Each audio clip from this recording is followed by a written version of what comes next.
We start this Monday at 4 o'clock with members of Denver School Board calling for a change in state law when it comes to removing violent students from the classroom. They now have a state lawmaker's support as more anonymous whistleblowers have come forward to lodge complaints about what happened inside a room at McAuliffe International Middle School. So the allegations are aimed at leadership at McAuliffe, including former principal Kurt Dennis. The district fired him earlier this year after he spoke out about school security concerns. 9 News reporter Steve Stager breaks down what we do know and what we don't about that room. All right. A weekend has done little to answer outstanding questions. Questions about what happened inside a small room at McAuliffe International School. What we do know is this.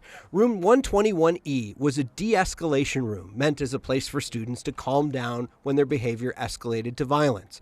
The former principal says at times staff would accompany them. At times they'd observe from outside the room.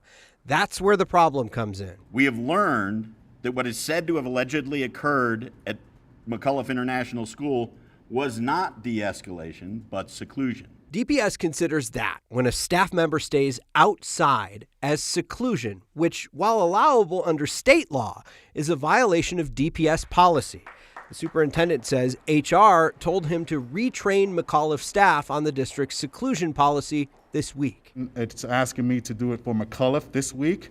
However, it's become known that we have to possibly do it for the entire district. The district says it's identified 3 students who were placed in the room last school year, and the school board claims all of them were students of color. Our schools are supposed to be a solution to ignorance, prejudice, not a breeding ground for cruel and unjustified practices. But days into this investigation, there's still a lot we don't know. In total, we can now confirm there are 7 whistleblowers that we know of. DPS board members who've made these allegations public say they don't know the identities of any of the whistleblowers, who only communicate by email. When asked if the whistleblower would speak to investigators or the Office of the General Counsel, they declined and stated that the issue at hand extends beyond just the former principal.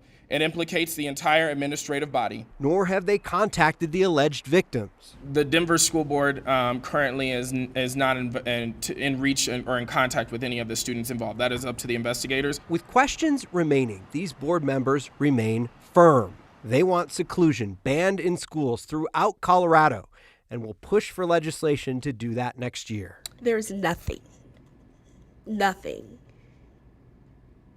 a school leader, that a student can do in a school to lead to them being put in a room that mimics incarceration. So also today, a parent released an anonymous letter saying that her son uses that room, has had good experiences with that room, and needs it. She told me by phone that the district hasn't reached out to her. She feels that her son's situation is being used to make a political argument by the school board. A spokesman for the district told me today district investigators have spoken to some of the impacted families as part of the investigation, but they wouldn't say how many. We should point out the anonymous parent student is white. So far, the school board members say that all of the impacted students that they have found in their investigation are students of color. Tom. Kim. Wow. So the investigation goes on, and yet it's this communication with these people that are anonymous at this point. And hopefully, if they come forward to the investigators, they can kind of wrap it up and figure out what really happened. It's certainly early stages of this investigation. We hear from police all the time, a lot of things you can't say during an investigation. You don't want to bias the investigation. But in this case, the Denver School Board is going public with a lot of these developments that are going on in the district's investigation. So we're getting an update on some of those things, but there's still a lot of questions out there. Yeah, when they go public and then you're wondering so. And school starts soon, so here we go. All right. Yeah, school starts in a week, and that's why the superintendent says that all of the staff at McAuliffe needs a refresher on that policy on seclusion inside Denver Public School. Yeah, time is now. All right, thank you, Steve.